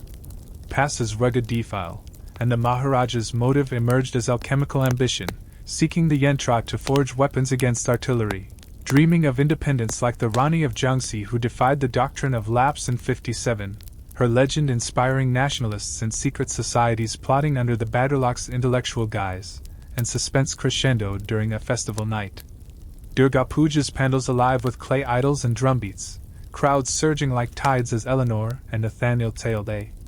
suspect courier through throngs, dodging elephants caparisoned in gold and firecrackers exploding like gunfire, the chase culminating in a confrontation by the river's ghats, where the courier, cornered, revealed maps to the Maharaja's palace and the Sundarbans mangrove mazes, deltas haunted by man-eating tigers and estuarine crocodiles, realms where dacoits lurked in reed boats, preying on travelers for ransom or revenge. And embarking on a steamer chugging through brackish channels, the air humid with salt and decay, they braved fevers from mosquito swarms carrying malaria's curse, quinine their shield as prescribed by army surgeons, and arriving at the palace, a fortress of teak and turrets rising from swamps like a mirage, guarded by sepoys with jaziles and ladis, they employed guile, Nathaniel bribing a boatman for secret entry via underground canals echoing with drips and distant roars. Eleanor armed with a derringer hidden in her sari's folds, a concession to peril in a land where memsahibs rarely ventured beyond club verandas, and inside the opulent halls mosaicked with mother-of-pearl and lit by chandeliers from Murano, they navigated corridors patrolled by turbaned retainers, overhearing chants from a hidden chamber where the Maharaja consulted pundits over the yantra's runes. Runes complementing their manuscripts' formulas for a perpetual motion engine that could power armies or illuminate cities, a boon or bane in an era of Edison's bulbs battling gaslights for dominance. And discovering the sister, emaciated but alive, her eyes wide with recognition, in a gilded cage of a room overlooking lotus ponds, her tale spilling forth of abduction by cabal agents seeking leverage, transported across seas in opium clippers' holds, sold to the Maharaja as a white yogini for his esoteric court, where tantric rituals blended with Victorian seance fads imported by theosophists like Blavatsky who bridged East and West in mystical unions, and rescue demanded stealth, drugging guards with laudanum-laced sherbet during a feast honoring Kali's fierce visage, slipping through shadows as fireworks lit the sky in bursts of crimson and gold, evading pursuits by tiger trackers and hound packs baying through mangroves, a harrowing flight in pirogues pulled by loyal boatmen bribed with sovereigns, the Maharaja's wrath echoing in cannon salutes that shook egrets from trees, and with the sister in tow, frail but fierce. They fled northward by rail, evading telegraphed alerts through disguises, Nathaniel as a Sikh with false turban, Eleanor as a Aya nursemaid, and en route, revelations cascaded, the sister disclosing the yantras hiding in a temple ruin amid Himalayan foothills, a site sacred to Shiva where ascetics guarded secrets from Alexander's times, adding quests for retrieval to prevent misuse by imperial foes or local rebels, and ascending by Tonga carts through pine-scented paths to Simla's cedar bungalows, summer capital buzzing with vice-regal balls and bureaucratic intrigues. They rallied British allies, sympathetic officers disillusioned by the Ilbert Bill controversies allowing Indian judges over Europeans, stirring racial tensions, and stormed the ruin under moonlit peaks, battling guardians in saffron who wielded trishul like ancient warriors, the clash of steel and spells evoking Kipling's tales of frontier valor. Securing the yantra amid crumbling stupas etched with mantras, its bronze surface humming with latent power that tingled fingers like galvanic currents from Volta's piles, and destroying it in a ritual fire to deny its dangers, flames leaping as snow flurried from heights, symbolizing purification in a land of karmic cycles, and with the sister restored, her health mending in Simla's crisp airs amid rhododendron blooms, Eleanor and Nathaniel reflected on their odyssey, loves deepened by shared trials, defying the era's separations of spheres where men conquered and women consoled, their union a harbinger of changes whispered in women's journals advocating education and enfranchisement, and returning homeward via steamer routes reversed, ports blurring in memory's wake, they arrived to Blackwood Manor's welcoming hearths, Elias greeting with tales of minor mysteries resolved in their absence, like poachers in the woods or forged wills from distant kin, but the Empire's echoes lingered. Occasional dispatches from Indian friends reporting the Maharaja's downfall in a palace coup, justice served by his own courtiers weary of tyranny, and in quiet evenings by the fire, Eleanor penned memoirs under veil of fiction, sensation novels serialized in magazines like Blackwood's, captivating readers with veiled truths of adventure and affection, influencing a generation toward broader horizons, while Nathaniel managed estates with equitable reforms, reducing rents and introducing cooperatives inspired by Owen's utopias, challenging the laissez-faire dogmas of mill owners and mine barons. And their family grew, children raised on stories of far lands and fierce loves, embodying the Victorian blend of progress and piety, yet with mysteries ever on the periphery, like anonymous gifts of Eastern artifacts arriving on doorsteps, hinting at unfinished sagas or grateful phantoms.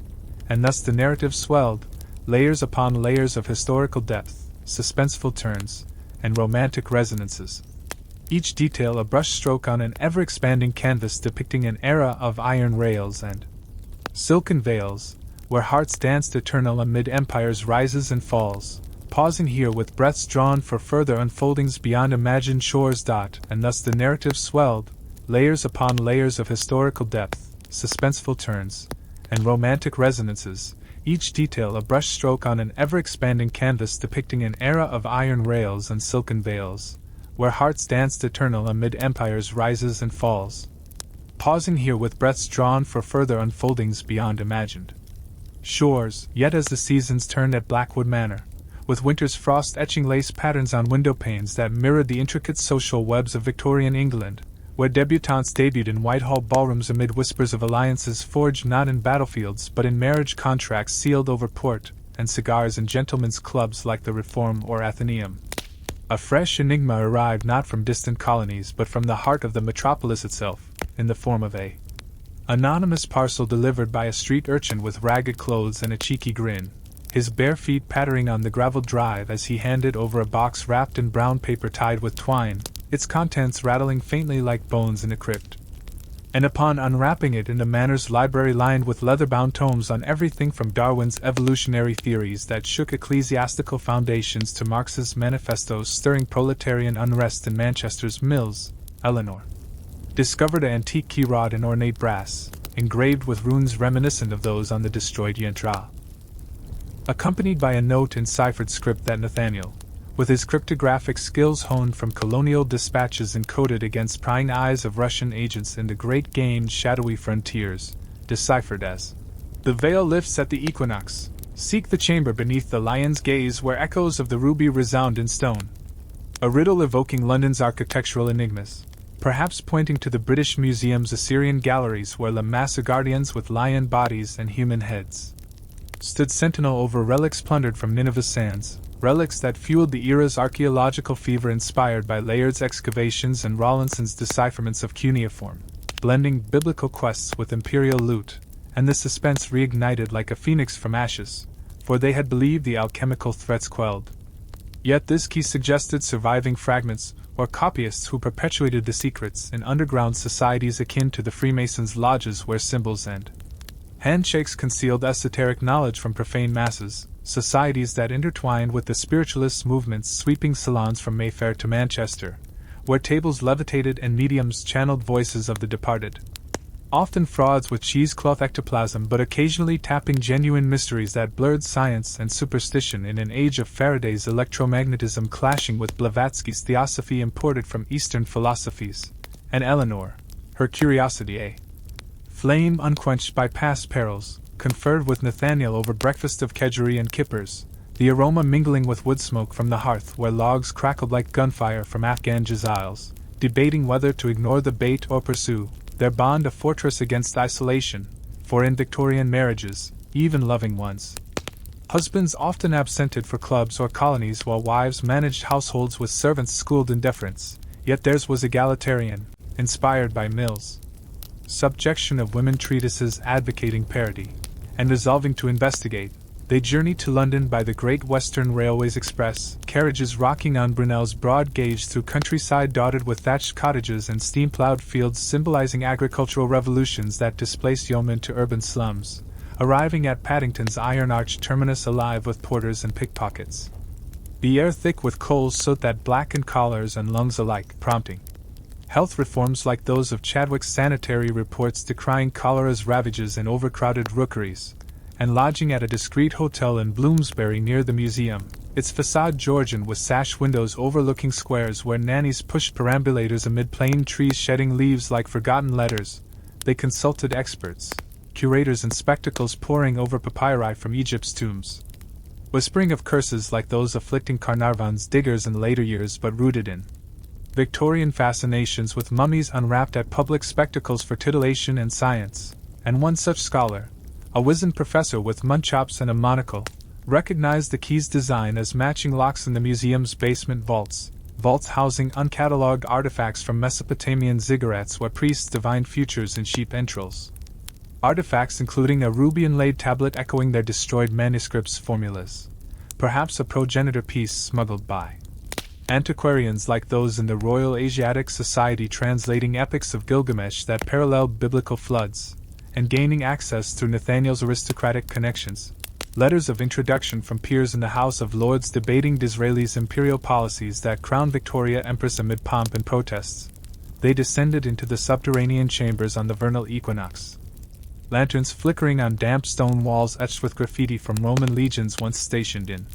Londinium, the air musty with centuries' dust, evoking Poe's Cask of Amontillado tales of immurement and madness popular in penny dreadfuls sold to factory workers seeking escapes from drudgery, and navigating corridors lined with crates of Grecian urns and Etruscan vases that whispered of lost civilizations paralleling fears of Britain's own decline amid American industrial rises and German unifications. They located the Lion's Gaze, a basalt statue of Sekhmet, Egyptian war goddess with leonine head, her eyes seeming to follow as the key turned in a concealed panel, revealing a hidden alcove where echoes indeed resounded, acoustic tricks from ancient architects amplifying whispers into roars, and within lay a cache of documents, yellowed parchments in Akkadian script detailing alchemical transmutations predating Paracelsus, guarded by a society of custodians who emerged from shadows. Robed figures chanting incantations that blended Latin with Sumerian, their leader an enigmatic earl. With estates in Scotland where Highland clearances displaced clans to Canadian wilds, confessing the group's mission to preserve knowledge from misuse by industrial barons like those exploiting Bessemer's steel processes to build dreadnoughts and railways that spanned continents but crushed workers under wheels of progress, and suspense peaked as betrayal unfolded, one custodian revealed as a double agent for resurgent cabal remnants, triggering traps of falling portcullises and flooding chambers from Thames seepage, forcing a desperate escape through maintenance tunnels burrowed under Russell Square, emerging soaked and breathless amid omnibus traffic and costermongers' cries, the documents clutched in oilskin wraps, their contents promising revolutions in energy but risking cataclysms if weaponized. akin to Nobel's dynamite invented for mining yet twisted to warfare in Crimean trenches where Florence Nightingale's lamps illuminated horrors of inadequate care, sparking nursing. Reforms that elevated women's roles beyond domestic spheres, and back at the hotel, poring over translations with the professor's aid, they uncovered links to a global network, branches in Paris's salons where Eiffel towered over expositions showcasing colonial spoils, in Berlin's academies debating Bismarck's Realpolitik that redrew Europe's maps with blood and iron, and in New York's skyscraping ambitions where Edison's labs lit cities with incandescent bulbs challenging gas monopolies, and the Earls Society, dubbed the Guardians of the Veil, enlisted them as allies, revealing the ruby's echoes as metaphorical nodes in a ley line of ancient sites from Stonehenge's solstice alignments to Giza's pyramids oriented to stars, sites harboring energies tappable for good or ill, and thus began a grander quest traversing Europe, by channel steamers to Calais. Then rails through France's vineyards where peasants harvested grapes amid revolutionary memories of Bastille storms, arriving in Paris's boulevards redesigned by Haussmann to quell uprisings with wide avenues for cannon fire, yet alive with cafes where absinthe-fueled bohemians like Baudelaire penning fleurs du mal that scandalized censors, and infiltrating a masquerade at the Opéra Garnier, its chandeliers glittering like stars in a firmament of velvet boxes, they sought a veil fragment. A silk artifact from Byzantine looms embroidered with alchemical sigils, guarded by a countess descended from Napoleonic nobility, her chateau on the Seine hiding catacombs where Huguenot ghosts whispered of St. Bartholomew's massacres, and during the ball, amid swirling waltzes to Offenbach's cancans that defied prudish norms with high kicks revealing ankles, Eleanor in a gown of taffeta and Nathaniel in tails mingled with guests, diplomats debating Franco-Prussian tensions that would erupt in sieges and communes, artists like Monet capturing light on canvases that birthed Impressionism against academic rigidities, and stealing the fragment required sleight of hand amid champagne toasts, distracting the Countess with tales of colonial exploits while Elias, summoned from England, picked locks forged in Louis XIV Versailles workshops. But pursuit ensued when alarms rang, chases through backstage labyrinths of props and pulleys. Emerging onto rooftops overlooking the Seine's bridges lit by gas lamps reflecting on waters that carried barges of coal and wine, and securing the fragment, they deciphered its threads as maps to Berlin's node, fleeing by night train through Belgium's fields where Waterloo's ghosts lingered in Wellington's victories, arriving in the Kaiser's capital amid Prussian militarism, goose-stepping guards at the Brandenburg Gate symbolizing unifications forged in Sedan battles, and there, in the Pergamon Museum's halls housing altar friezes looted from Ottoman realms, they confronted a Prussian baron obsessed with Teutonic myths from Wagner's Ring's cycles that enthralled Bayreuth festivals, his castle in the Black Forest hiding a laboratory where Tesla-like coils crackled with electricity harnessed from ley energies, experiments blending Helmholtz's physics with occult grimoires from medieval alchemists like Albertus Magnus, and infiltration posed as scholars at a symposium on electromagnetism, debating Maxwell's equations that unified forces in ethereal ethers. Yet suspense mounted with poisoned chalices at banquets serving sauerbraten and strudel, antidotes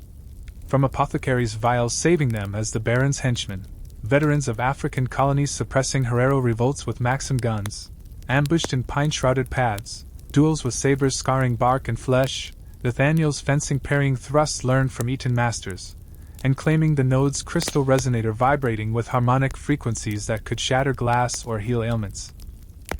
They escaped southward by Zeppelin prototypes buoyant on hydrogen, soaring over Alps peaks where avalanches buried villages, landing in Vienna's Ringstrasse boulevards alive with Strauss waltzes and Freud's psychoanalytic salons probing subconscious desires that explained Victorian repressions of sexuality amid corseted constraints, and in the Habsburg court, intrigue thickened with archdukes plotting against Balkan nationalists whose assassinations would ignite world wars, but their target, a Habsburg heirloom amulet in the Hofburg's treasuries, guarded by Lipizzaner stables and imperial eagles, required courtly maneuvers, Eleanor charming at soirees with discussions of Sacher-Torts and Schiller's dramas, while Nathaniel bribed chamberlains corrupted by the empire's decadent excesses, and theft amid a midnight heist, alarms blaring as they rappelled from towers using silken ropes from Parisian looms. Pursued by dragoons on Lipizzaner steeds clattering on cobblestones, evasion.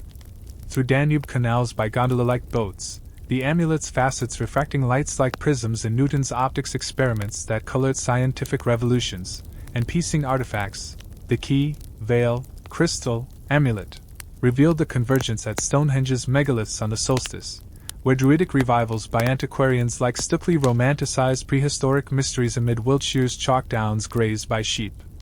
And returning to England by cross-channel ferries buffeted by gales, they rallied. The Guardians, now a coalition of intellectuals from Oxford's dons debating Darwinism's implications on faith to Cambridge's mathematicians cracking codes like those in Babbage's difference engine's precursor to computers, and at the ancient circle under midsummer dawn, raised piercing sarsens as crowds of pilgrims in white robes chanted, the artifacts aligned in a ritual unlocking ethereal energies. Auroras dancing in southern skies unnatural yet benign, harnessing for telegraphic advancements. Speeding messages across Atlantic cables laid by Brunel's Great Eastern, yet cabal assassins struck, masked figures with garrotes from thuggy cults imported via colonial tales, clashes amid standing stones with staffs and stilettos, Eleanor's derringer barking in defense, Nathaniel's resolve unyielding as ancient oaks, and victory sealed the veil's lift, energies dispersed harmlessly. Secrets democratized in published treatises advancing science without monopoly, the Earl's society dissolving into academies fostering open inquiry, and in aftermath, Eleanor and Nathaniel retreated to Blackwood, their saga enriching legacies for heirs schooled in global histories, from Egyptian obelisks on Thames embankments to Indian mutinies memorials, yet whispers persisted of American nodes in Yellowstone's geysers or Australian Dreamtime sites, hinting eternal quests. But for this fifth part, the tale burgeoned vaster than preceding, details cascading like Victorian exhibitions pavilions, each pavilion a portal to epochs and emotions, suspending breath for sequels where horizons beckoned with unbound adventures, hearts eternally entwined in history's grand ballet. Suspending breath for sequels where horizons beckoned with unbound adventures, hearts eternally entwined in history's grand ballet, yet as the solstice's ethereal lights faded into the Wiltshire dawn, casting long shadows over Stonehenge's ancient sarsens that had stood sentinel through millennia of Druidic rites and Roman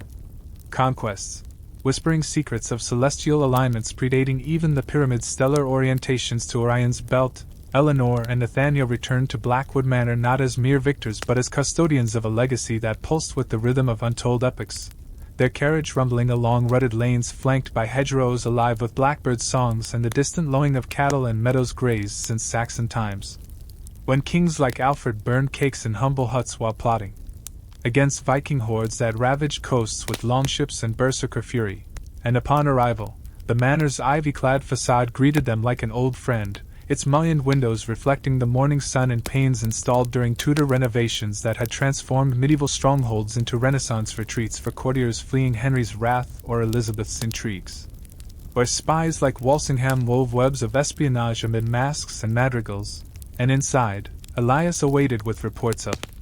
estate matters, tenants' petitions for drainage reforms inspired by Dutch polder techniques imported via Hanseatic trades, addressing floods that mirrored the era's agricultural depressions from American grain imports undercutting prices in Liverpool's docks, where clippers unloaded wheat from prairie schooners, disrupting yeoman farms and fueling migrations to urban factories belching smoke from what steam engines perfected in Bolton's Soho works, engines that powered looms in Lancashire.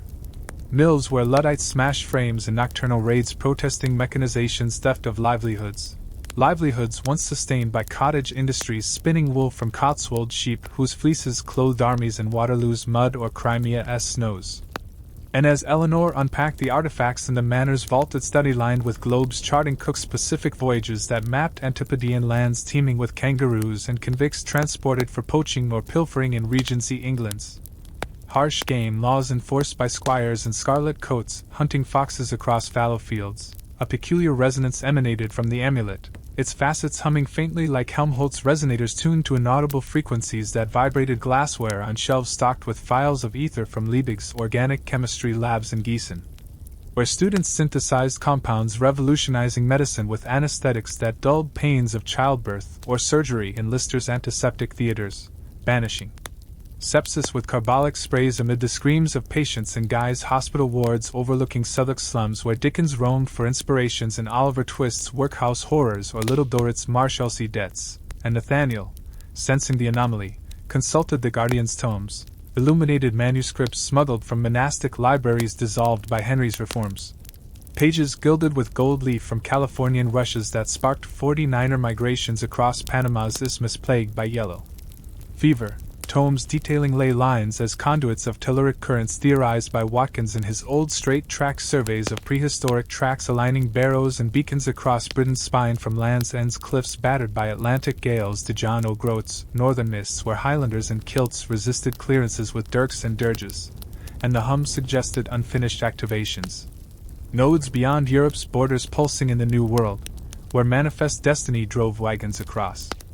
prairies scarred by buffalo hunts decimating Lakota herds, or in Australia's dreamtime landscapes etched with Aboriginal songlines that map spiritual geographies predating Cook's Endeavour sightings of Botany Bay's shores now colonized with penal settlements forging chains for felons like those in Van Diemen's Land's Port Arthur ruins haunted by floggings and phantoms, and thus a transatlantic odyssey beckoned. Prompted by a telegram from a Guardian contact in Boston's Brahmin circles, where transcendentalists like Emerson pondered oversouls and concords woods echoing Thoreau's Walden simplicities amid abolitionist fires stoked by Stowe's Uncle Tom's Cabins that ignited sectional strife culminating in Gettysburg's carnage under Lincoln's Gettysburg Address eloquence, the wire crackling with news of a resonant artifact in Yellowstone's geothermal wonders. Geysers erupting like Old Faithful's timed spouts discovered by Washburn's expeditions through Shoshone. Territories seated in treaties broken like promises in the Black Hills gold rushes that desecrated sacred sites for Custer's last stands at Little Bighorn's greasy grass where Cheyenne arrows felled cavalry in dust clouds of destiny, and preparations for the voyage consumed weeks of provisioning. Securing berths on Cunard's transatlantic liners like the RMS Britannia's successors with paddle wheels churning foams across the herring pond, liners luxurious with saloons serving roast beef and Yorkshire puddings to emigrants fleeing Irish potato blights that starved millions in coffin ships bound for Ellis Island's gates processing huddled masses yearning to breathe free under liberty's torch forged in Bartholdi's Paris ateliers and gifted amid Franco-American amities post-revolution. And sailing from Liverpool's Mersey amid foghorns and farewells waved with handkerchiefs from piers crowded with stevedores loading cotton bales from Dixie's plantations worked by enslaved hands until Emancipation's proclamations freed 4 million amid Reconstruction's radical reforms thwarted by Klan nightriders and white hoods terrorizing freedmen under Jim Crow's segregations. The crossing tested resolves with North Atlantic rollers pitching decks like roller coasters in Coney Island's future amusements. Seasickness quelled with ginger tonics from apothecaries' recipes blending Galen's humors with modern pharmacopoeia, and en route. Fellow passengers. Tycoons like Vanderbilt amassing rail fortunes from eerie wars with Drew's stock manipulations that crashed markets and Black Friday panics, or inventors like Bell patenting telephones that shrank distances with copper wires strung on poles across prairies, and shared tales of American wonders. From Niagara's thundering falls harnessed for hydroelectricity and Tesla's alternating currents battling Edison's direct and currents wars waged at Chicago's Columbian Exposition lit by Westinghouse's bulbs showcasing Ferris wheels and fairgrounds that inspired Baum's as Emerald Cities, and docking in New York's harbor amid tugs and tenements towering in Lower East Side slums where immigrants from shtetls sewed in sweatshops for Triangle Shirtwaist tragedies of locked doors and leaping flames. They traversed the metropolis by elevated railways clattering over avenues lined with brownstones housing Astor's 400 elites who waltzed in Newport mansions built on railroad rebates and robber baron riches from Rockefeller's Standard Oil trusts busted by muckrakers like Tarbell's exposés and McClure's magazines stirring progressive reforms under Teddy Roosevelt's big sticks speaking softly against malefactors of great wealth. And westward by Pullman cars on the Union Pacific's iron roads laid by Chinese coolies blasting through Sierra granites with nitroglycerin booms that buried workers in avalanches, tracks linking promontories golden spike ceremonies uniting coast and transcontinental feats that shrank months to days for pioneers dodging Comanche raids or Mormon treks to Salt Lake's Zion valleys irrigated by Brigham Young's theocracies, valleys blooming with alfalfa amid Great Basin deserts where Paiute shamans divined waters and vision quests, and arriving in Yellowstone's vast caldera. A supervolcano slumbering under geyser basins steaming with sulfurous vents explored by Hayden's surveys that lobbied grant for national park protections preserving bison herds from market hunters' hides shipped east for belts driving factories' machineries, They trekked with pack mules through lodgepole pines scented with resin, guided by rangers in Stetsons enforcing bans on poaching amid hot springs bubbling like cauldrons and Dante's Infernos painted by Moran's canvases that captured Grand Canyon's abysses and Yellowstone's chromatic pools reflecting rainbows in silica terraces, and at the node, a sacred hot spring revered by Crow tribes as healing waters, where visions came in steam mists like Delphic oracles inhaling vapors for prophecies. The amulet resonated stronger, unlocking a submerged chamber via geothermal pressures that parted waters like Moses' Red Sea staffs, revealing a native artifact, a medicine wheel of obsidian and turquoise aligned to solstices like Chaco Canyon's Anasazi Kivas, where astronomers tracked Venus cycles for maize plantings in arid arroyos. The wheel's spokes encoding harmonic frequencies that amplified ley energies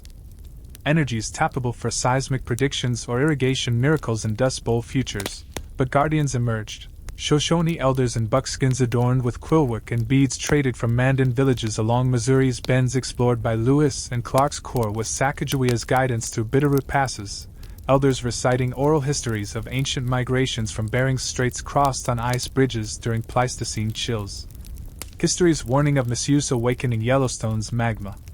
Chambers and cataclysmic eruptions blanketing skies with ash like Vesuvius Pompeii burials preserved in plaster casts for archaeologists' digs. An alliance formed against interloping prospectors, greedy miners panning for gold in streams tainted by mercury amalgams poisoning salmon runs vital to Nez Perce diets. Prospectors backed by railroad barons like Harriman merging lines and monopoly mergers challenged by Sherman's antitrust acts enforced by trustbusters and Washington lobbies swarming with lobbyists in frock coats, peddling influence for Pacific scandals like credit mobilier's overcharges inflating transcontinental costs with congressional bribes. And confrontation brewed in a geyser basin ambush, arrows and Winchesters clashing amid erupting plumes that scalded assailants in boiling cascades. Eleanor's quick wits deploying the wheel's vibrations to trigger mud pots engulfing foes and quagmires like La Brea's tar pits trapping mammoths for fossil hunters, and securing the wheel. They pondered its integration with European relics, forging a global synthesis of knowledge blending indigenous wisdom with imperial sciences. A synthesis echoed in world's fairs like Philadelphia's Centennial showcasing coreless engines powering dynamos for arc lights illuminating halls of machinery where women like those in Seneca Falls conventions demanded suffrage amid displays of typewriters emancipating secretaries from quill drudgery, and returning eastward by stagecoach through Wyoming's Badlands etched by wind into hoodoos like goblin sentinels guarding Pony Express routes relayed by riders dodging Sioux warpaths and Red Cloud's resistances. Then rails to Chicago's stockyards where Armour's packing plants slaughtered beeves on assembly lines foreshadowing Ford's automotives and Detroit's factories. The Windy City's skyscrapers like home insurance's steel frames rising on Burnham's plans amid Haymarket riots bombing anarchist trials that radicalized laborers and knights of labor. Unions striking for 8-hour days against Pinkerton detective strikebreakers wielding billy clubs and Pullman Town Pullman strikes paralyzed by federal troops under Cleveland's injunctions. And from there to Boston's cobblestone streets where Paul Revere's lanterns signaled in Old North steeples amid Tea Party dumps and harbors now bridged by Harvard's crimson halls debating James's pragmatisms or Holmes's jurist dissents and supreme benches ruling on Plessy's segregations upholding separate but equal fictions until Brown's overthrows and civil rights marches. They consulted transcendental archives in Emerson's libraries housing Alcott's utopian fruits from Fruitland's experiments failing in transcendental tillings. Archives revealing American lay extensions to Appalachian hollows where Cherokee trails of tears led to Oklahoma territories opened in land rushes with Sooners staking claims amid oil gushers and spindletop fields enriching Rockefellers further and monopolies broken by Ida Tarbell's Standard Oil histories. And a side quest to Salem's witch trial sites where Hawthorne's scarlet letters branded adulteresses in Puritan stocks amid spectral evidences condemning innocence to Gallows Hill hangings that haunted Melville's whaling yarns and Moby Dick's Pequod pursuits of white whales symbolizing man's hubris against nature's leviathans. Sites pulsing with residual energies from mass hysterias paralleling McCarthy's Red Scares and future witch hunts, and integrating the will quelled the hum, dispersing powers into benign innovations like Marconi's wireless telegraphs spanning oceans without cables, innovations demonstrated in Titanic's distress calls unanswered amid iceberg fields off Newfoundland's Grand Banks fished by dories from Gloucester schooners immortalized in Kipling's captain's courageous tales of cod hauls and sea squalls, and homeward by liner through U-boat-infested waters and pre-war calms. Though tensions brewed in Sarajevo's assassinations, igniting powder kegs of alliances from triple ententes to Central Powers' Schlieffen plans sweeping through Belgian neutrals, they reflected on Odyssey's bridging old and new worlds. Loves fortified like Brooklyn's suspension bridges engineered by Roeblings with wire ropes spanning East River's tides, and at Blackwood, artifacts archived in vaults warded against future meddlers, their lives enriched with global kinships. From Shoshone shamans exchanging peace pipes and sweat lodges purifying spirits with sage smudges to Parisian countesses hosting salons debating Zola's J'accuse defenses and Dreyfus affairs exposing anti-Semitic forgeries in military courts, and legacies bloomed in offspring tutored in multicultural histories, from Aztec codices depicting Quetzalcoatl's feathered serpents to Maori Wakapapa genealogies recited in merry meetings under carved tatara beams. Yet faint echoes persisted, parcels from antipodes hinting Australian nodes and Ulleru's red monoliths sacred to Anangu dreamings where songlines intersected with British penal chains forged in Botany Bay's convict hulks moored off Sydney's harbours now opera housed in sail-shaped shells by Utson's designs and future visions, or South American in Machu Picchu's Incan terraces farmed with quinoa amid Andean condors soaring on thermals over Nazca lines etched by pre-Columbian geomancers aligning to solstices like their own quests, promising perpetual adventures in a world shrinking under steam and steel yet expanding in mysteries unveiled layer by layer like onion skins and Proust's remembrances triggered by Madeleines dipped in teas from Ceylon plantations worked by Tamil coolies under British planters' bungalows shaded by rubber trees tapped for Goodyear's vulcanized tires rolling on Model T Fords mass-produced in Highland Park assembly lines revolutionizing mobilities from horse buggies to horseless carriages polluting with exhausts that would choke future skies, and thus the saga burgeoned. Boundlessly, each thread a tendril in history's vine climbing trellises of time, suspending anticipations for sequels where uncharted realms awaited with hearts perpetually pirouetting in the eternal waltz of wonder and woe.